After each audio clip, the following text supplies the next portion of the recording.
Hey, this is LOA Today, the Law of Attraction show.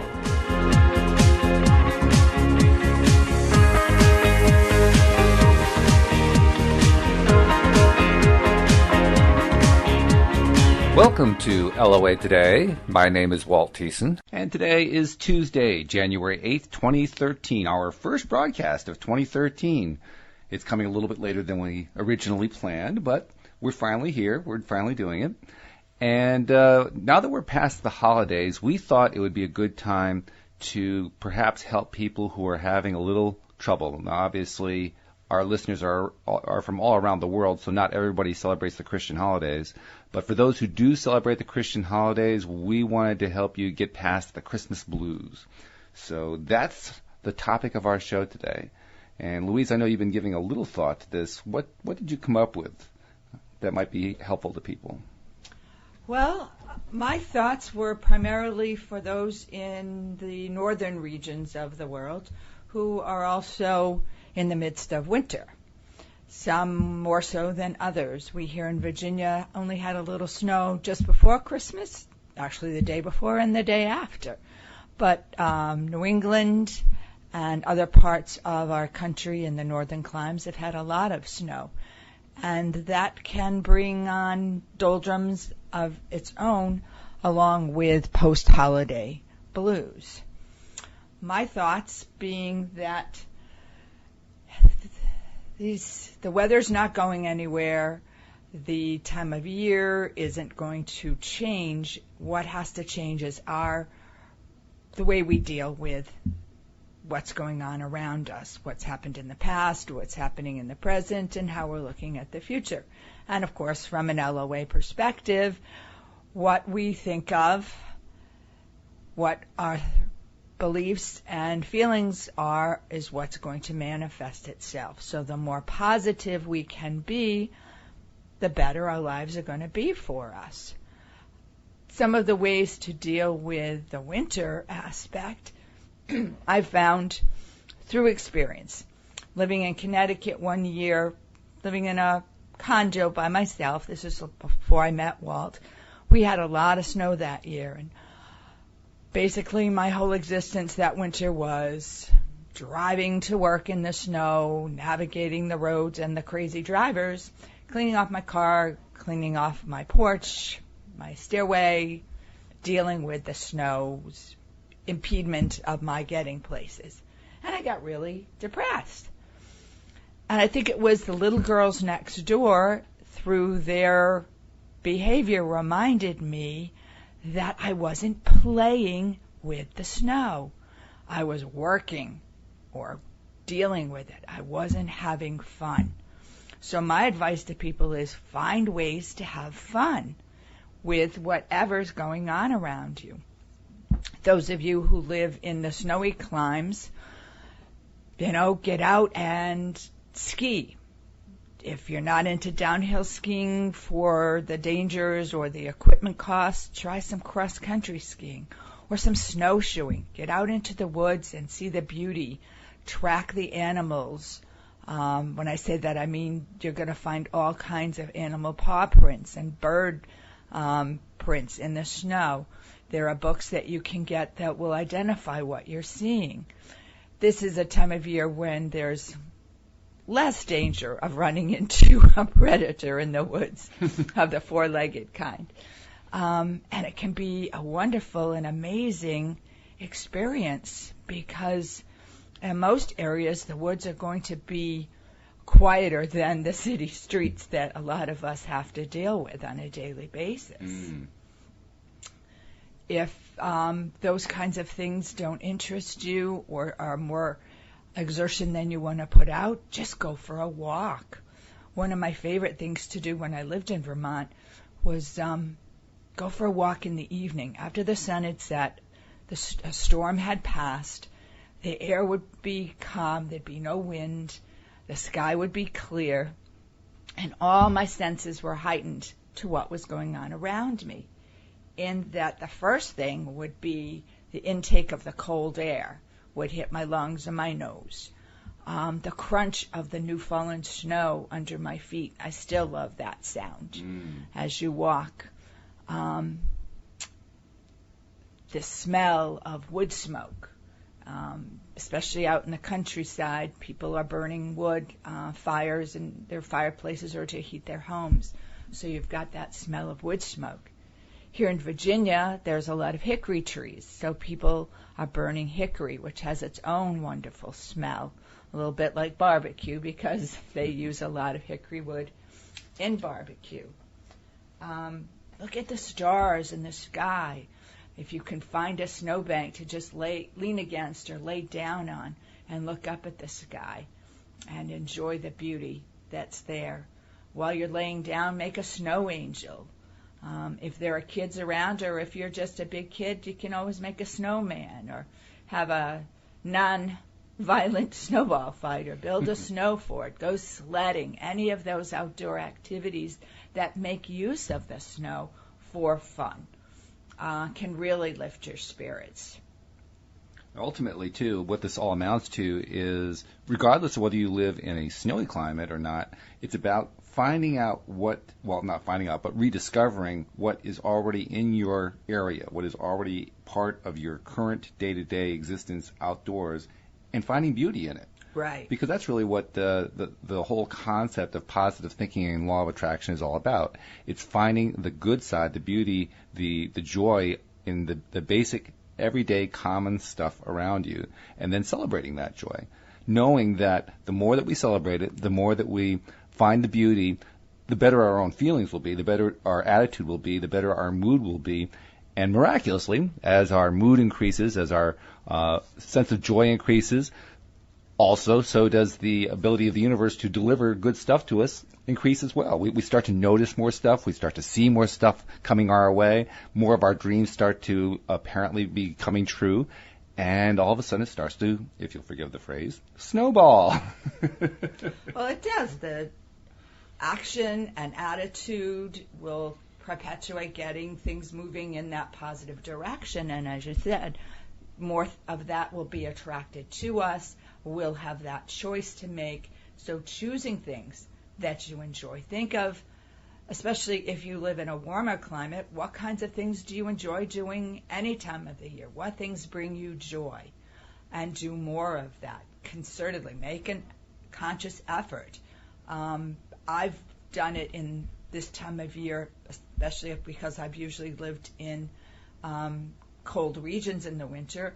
I'll go to a garden center that has an indoor greenhouse, and I'll walk through and enjoy the warmth and the smells and the visuals of the plants in bloom. Or a garden show. Garden shows start popping up, I think, in the next month or so, all over the country and maybe all over the world. Take advantage of those. Go and, don't be in a rush to get through. Yes, there are crowds, but take your time and really enjoy. See the beauty. That's, for me, is part of the joy and the positivity, is look closely at the plants. Now, at a garden show where a contestant, because they are competing, has made a landscape display, it's harder to look closely at the flowers, but there are exhibits of flower arranging or just a single plant that you can get closer to. And if you're lucky enough to have a camera with a telephoto lens, you can stand behind the velvet ropes and zoom in.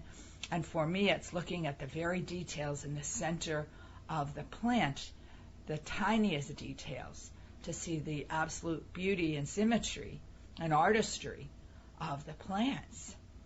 You know, what you were talking about with both plants, and earlier you were referring to looking at the stars. Both of those examples remind me of the trip we took a number of years ago to Barbados. Mm-hmm. And while we were in Barbados, which of course is a Caribbean island, and it's very tropical, very lovely weather and so forth, but while we were there and enjoying their tropical garden, they had beautiful tropical gardens there. A couple of thoughts came to our mind. First, those of us who live in the northern climates were wondrous at the idea that some of the precious plants that we have that only last for certain times of the year, they grow year-round there. And outdoors as just ornamental just plants. regular ornamental plants. And the other thing that occurred to me is like you were describing, we would look close at those plants. We would look close at the plants that they had in their botanical garden, and they were beautiful. I mean, the interior of the flowers, the variegation of the leaves of the leaf plants and so forth was truly striking in a way perhaps that was even greater than anything that we would normally see in North America. So it goes to show, no matter where you are, there are special things in nature ready to just lift your spirits if you're willing to go find them. Right. Aquariums. I mean, look at the markings on some of those tropical fish, and that just watching them in an aquarium. They talk about household aquariums, but go to a large aquarium and just don't rush. Let the peace and the calmness of that atmosphere affect you. It can do wonders to counterbalance any of the negativity that's happened. And the idea of looking at the stars works for anyone, including people who live in a city, and all they have to do is just try to get a little bit outside the city limits. But even if you don't live in a city, especially if you don't live in a city, if you live in a more rural area, your ability, because of the relatively less or perhaps even total lack of surrounding light spill, if you will, from the cities, from towns and so forth, makes it easy at night in especially a rural area to see a lot more of the celestial skies, to see a lot more of the stars and the constellations and so forth. And it gives us a great opportunity to do what kids naturally do, which is to just wonder and glory and be awed by how many billions of stars there are. And even though we can only see a small fraction of them because of the limitations that the atmosphere give us, we still see tons and tons of stars. I mean, it's far more than I can count, I can tell you that. Right. And you can always, if you want to know more about it, go to your local observatory or planetarium and go to one of their shows. Usually they do seasonal shows, so they might have one for, in our area, it would be the winter sky. In the southern hemisphere, it would be their summer sky. There are all kinds of information about that. The other thing, too, especially if you're more housebound, is movies. Getting movies that are uplifting. Stay away from the sci-fi and the murder and the mayhem and the excessive chaos and drama, and look for the ones that have an uplifting message. They're not going to be the ones that were at your local cinema this summer probably, or winter, depending on where you live. But they may be on your computer. You may be able to download something off of YouTube or somewhere else. There's been a whole series of nature documentaries on sea life, on animal life. And unfortunately, some of those do come with a message about conservation, but that tends to be a smaller part of the whole. But enjoy not that there's anything wrong with conservation. No. It's just that we like to emphasize the beauty of what we're looking at and not get caught up in the political messages. Right. But to enjoy those kinds of things, take books out of the library and read inspirational pieces. I mean, we're big fans of Mike Dooley, and trying to read something of that every day. Keep in mind that part of how we got into such a strong negative flow was the constant barrage of negative information over and over and over again in our earlier lives. Well, part of the way to counteract that is to have repetition of positive things in our lives. So watching an uplifting speech or presentation or movie, as long as you're getting something out of it, there's nothing, I would say, to stop doing that. Keep reprogramming your mind towards the positive in any way you can. You mentioned Mike Dooley, and we were talking earlier about the stars. Mike Dooley does a whole thing about the stars. He points out, and he's doing this to point out the wonders and the magic of creation as a whole. But he points out that our Milky Way galaxy, according to scientists, has over 100 billion stars in it. And the same scientists also tell us that the Milky Way galaxy itself is one of over 100 billion galaxies, and that when you look closer to home here on Earth and we look at the species here, we find there are hundreds of millions of species. Just the Earth is just teeming with species everywhere, and you just continue in either direction, either toward the larger stuff, the galaxies, or toward the smaller stuff down to the amoeba, and you find there's just life everywhere. There's just existence everywhere. There's stuff going on everywhere. That alone is enough to, well, it can do one of two things. It can overwhelm you. That's one possibility. But the other possibility is you can say to yourself, wow, look at all the creation that's been going on. Look at all of the stuff that has developed over time, that continues to develop over time. That's worth celebrating. That's something to get excited about, especially as we realize, again, through the law of attraction, that we are the creators. We create through our thoughts. As Mike says, thoughts become things. Well, guess what? That's how the universe came about. Thoughts became things. And as you're saying that, I'm remembering when I think it was a Nature documentary on birds, and looking at some of the birds. They had up close photography of the birds, and thinking, who got to be the artist that painted those beautiful colors on that bird around his eye, almost like makeup is applied on women, and the stripes and the feathers, and just the imagination that went into coming up with all the colorations and variations. Is just I have a bit of an artistic eye, so that just really struck me. The beauty of that, and as a result of watching that and even just talking about it, I get excited and I get energized and uplifted. It was just fascinating to watch, and especially that documentary. I pulled Walt in several times to come see it on TV. It's like, how do they get so close to the birds? Are they using ultralights? Because there's no sound of a helicopter or an airplane or shadow, and they're getting so close. And yes, I understand they use super telephoto lenses, but they're flying in the midst of a migration of birds, or at least they filmed it so it looked like they were in the midst. Maybe they used, a radio controlled bird simulator or something with a camera, but just somebody had to come up with that idea. Mm-hmm. Somebody had to develop the equipment. Somebody had to go out in the field and spend hours finding the birds and following them, and then editing and putting this wonderful piece together that I can sit in the comfort of my home on my nice, comfortable couch and watch in awe and amazement, and frequently forgetting that I had a piece in that. Yeah. And of course, this whole show we're doing today is for people who have post-holiday blues, or perhaps are just experiencing other blues in their life, other forms of depression, or stuff going on that's getting them down.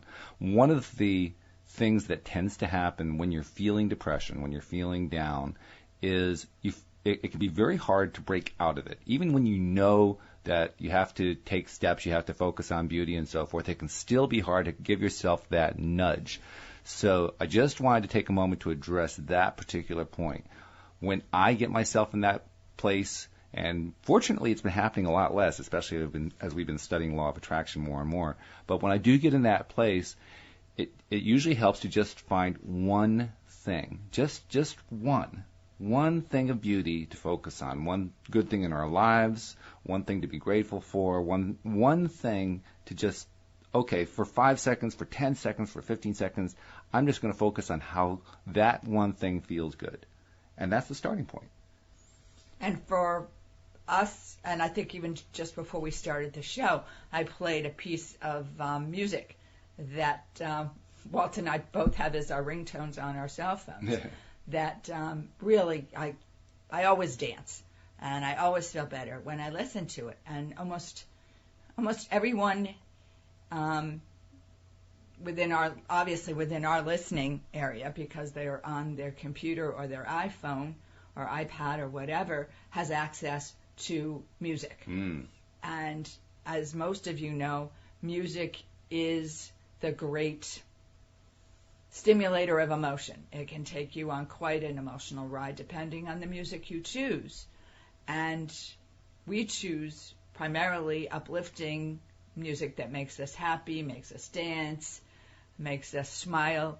And I would think everybody could find at least one piece of music that brings a smile or gets their feet tapping. Oh yeah, in fact, the rage over the last 5, 6, 7 years has been to create, especially online, what are known as mashups, which is where you basically take elements of audiovisual material and mash it together, and you select it based on some theme that you're trying to do. Well, one theme can be, hey, it makes me feel good.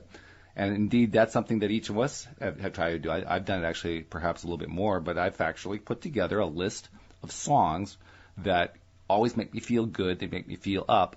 And when I find myself in a down place and I need a kind of a jump start, so to speak, I'll play my mashup. And it'll be one song after another. After about 4 or 5 of them, I can't help it. My foot is tapping, I'm smiling, I'm bouncing in my chair, or I'm dancing around the room, or whatever it might be. And lo and behold, all of a sudden I feel better. Even if only for another minute, I feel better. Even for just the length of the song, I feel better. And that's where it starts. As long as you can get the start of feeling better, then it becomes easier to find ways to continue to feel better. Right. It's that one foot in front of the other, connecting them, be it whatever appeals to whatever sense. If it's something you eat that you really enjoy. Music, putting a picture up. I always love to go to the garden centers for their calendars. Around here, some of the garden centers give away a free calendar, and they've got beautiful pictures. Or I'll look for a calendar to give myself as a Christmas present that's got photos that I find inspiring. And I have in the past taken those pictures from the calendars and kept them matted them. Usually I didn't frame them because I changed them out, so, yearly or whatever. But to put those around me, surround myself with things that I enjoy.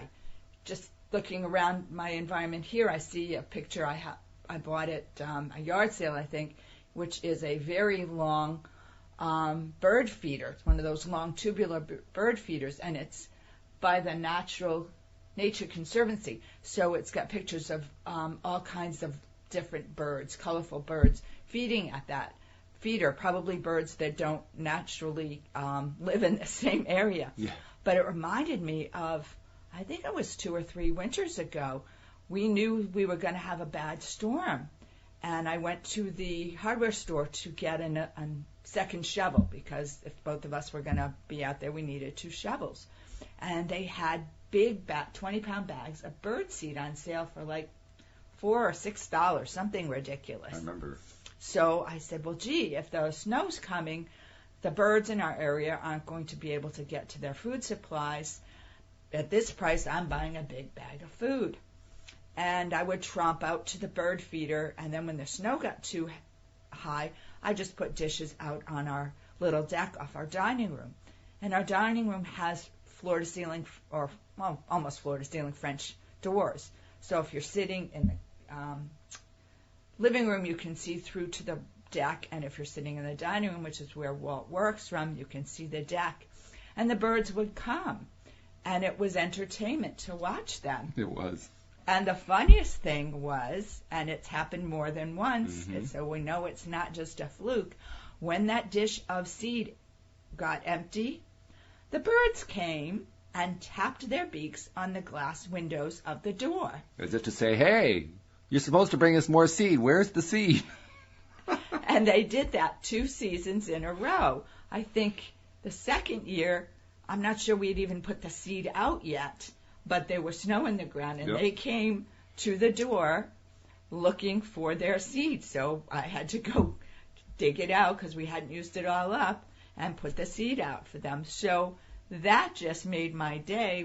First of all, just watching which birds would come, watching the pecking order, literally, of which birds got to feed first, and whether the male bird or the female bird got first dibs, and how they would come and let us know they were hungry. In no uncertain terms. I mean, there was really not any doubt. You could see the bird, of course, as he or she was standing on the other side of the door, because there were little windows there. They'd be pecking on the window. They'd peck on the window, tap, tap, tap, and then they'd look at you, with that bird eye that's like looking right through you, because you could tell they weren't looking elsewhere. They weren't looking all over the place. They were looking right at you, like, okay, so come on, this is where you're supposed to get up. This is your job. What are you waiting for? Get out of the chair. Of course, once you got up to go to the chair, they want to fly away, because that's obviously a little bit too close for comfort for them. But they wanted you to do it, and as soon as you put the seed out, within about a minute or so, they were all back. That's right. And the squirrel, we had to keep trying to chase the squirrel off, or put a separate dish up for him, because he figured out early he's bigger than the birds, and of course that's not what we wanted. We wanted the birds. Right. But that brought joy, and we haven't had the snow this year, so I haven't felt the need to buy the seed. And maybe I need to go get some, because I miss having them coming and seeing the blue jays and the cardinals, and every once in a great while seeing a Virginia bluebird, which are very fleeting in that they're very fast moving and they're very shy. They do not land in unprotected areas for very long at all. So another shy one is the red-headed woodpecker, and we got one of those too. Yes, that was really amazing, because right. they are so skittish and so wary of human beings. But we had one in particular. He came right up there on the porch, and he was eating away at the seed. Any slight movement, he was flying away. But we got to watch him for a while. Yeah. And in fact, there was also we have mourning doves, and of course they have that cooing sound, which is a little bit mournful, but it's also quite soothing in some ways. It is. So all kinds of stuff, all kinds of birds would come through. Really quite fascinating. So you can see we took what might have been an adverse situation, a snowstorm. We knew we wouldn't be able to get out, and we found a way to build in some natural entertainment just with a big bag of birdseed. So look for those kinds of things. Don't let your imagination be curtailed in any way. Try things, see what works, talk to other people. That's a biggie. Talk to other people online, at your place of business, within your family. What do other people do that helps them get through? Because those ideas can help innumerably. Mm-hmm. Yeah, if you're in school, talk to your school friends. If you work, talk to your fellow coworkers. If you're a volunteer, talk to your fellow volunteers. Anybody that you associate with. Even in the grocery store or anywhere, just if you're, I was going to say renting movies, but people don't do that in stores much anymore. But you can ask other people, and especially if you're hooked into LOA, put it out there on the LOA feeds as far as what are other people doing to keep themselves going. They have suggestions. Louise is famous within our family for her ability to connect with the very youngest of people in the world. So if we're out shopping, doing our weekly grocery shopping or something, we'll be in a store, and invariably there will be some tot in a cart or something like that, and the mom's busy with something, and the kid is crying or he's looking for attention or so forth, and then Louise will make eye contact with him, and within seconds of just giving him attention or giving her attention and just smiling and reacting. Peekaboo. I mean, within seconds, that child is all of a sudden engaged, happy, intrigued, enthralled. It's amazing. So even little kids you can do it with. That's right. Well, they're often a real resource because they generally don't get the doldrums. They're just so busy into what they're doing. And, sit down and play with them and get into their fantasy world and their play world and take yourself out of where you are for a while. Yeah, little kids are hardwired into learning how things work, learning how life works. And in the process of doing that, assuming that they're not being stifled every step of the way, that they're the ones who are probably better able to express joy than anybody else. What a better place to try to get some inspiration than from little kids. Mm-hmm. And if the holidays weren't everything you wanted them to be, find ways to make your days special, and what you would want them to be. Be it set a nice table for a meal, put candles around. A lot of us don't have a lot of money these days to decorate, but candles, just putting candlelight around a room can really change the ambiance. I know a lot of people who just change the furniture around. They can't afford new things, but just move the furniture around for a different perspective or a different look within a room or your house can make a big difference. Or a small purchase of something bright and cheery, be it a plant, a pillow, a picture, or anything that you can focus on. And I know in my living room I place things not terribly askew, but so that from where I'm sitting on the couch I can see them and I can enjoy them, because what's the point of having it if I can't see it and enjoy it? And even if you live in a family that perhaps has various dysfunctionalities or limitations or issues or whatever, and they're not open to the idea of moving things around and so forth, virtually everybody has at least some small space somewhere within their home that's their own. So do your own space. That's right. Just focus on the part that you do control and take joy in that part. Don't worry about the rest of it. I mean, that's not in your control anyway, so just take it outside of your attention and focus your attention on the area of your home that you can control, and that does make you happy. And you're saying that reminds me that a lot of people work spend so much of their week in an office or a cubicle. Mm-hmm. And if you're allowed to have personal effects, put a picture, be it of a person or a scene or a figure, be it an animal or a painting, whatever, that brightens your world. Mm-hmm. Be it color. We have a tablecloth that I have on the dining room table most of the year. It's mostly what I would consider spring colors, but it's light blues and yellows and creams, and it's a combination that I just really love.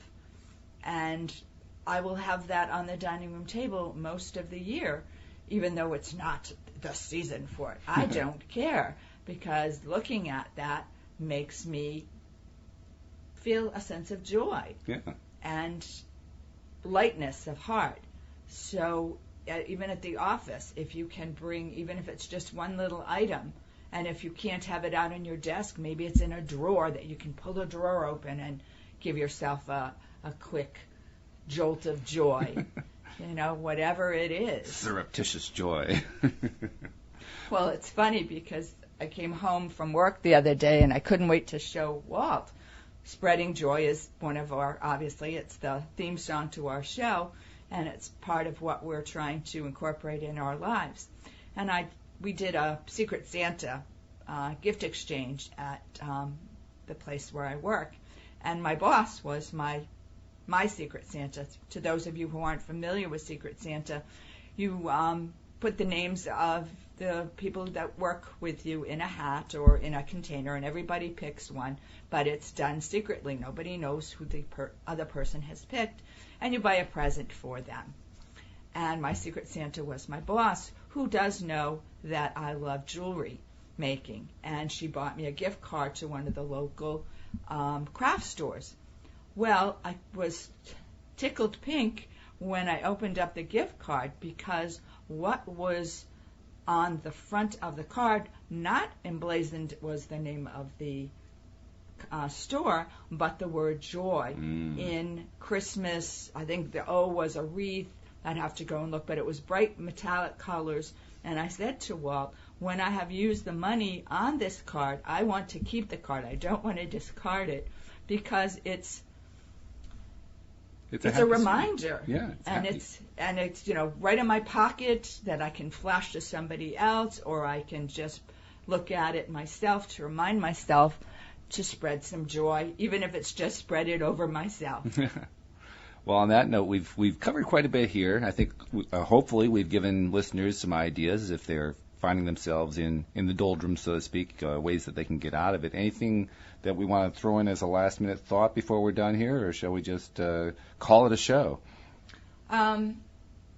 Just know that there is joy even in the darkest of homes and lives. There is joy even in the simple things, in a child's face, in a bird outside in the sky.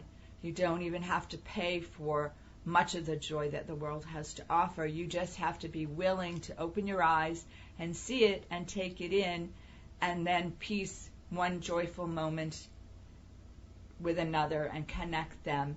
And the more you do that, the more joyful and positive experiences will come your way. It's your choice to take that or the negative.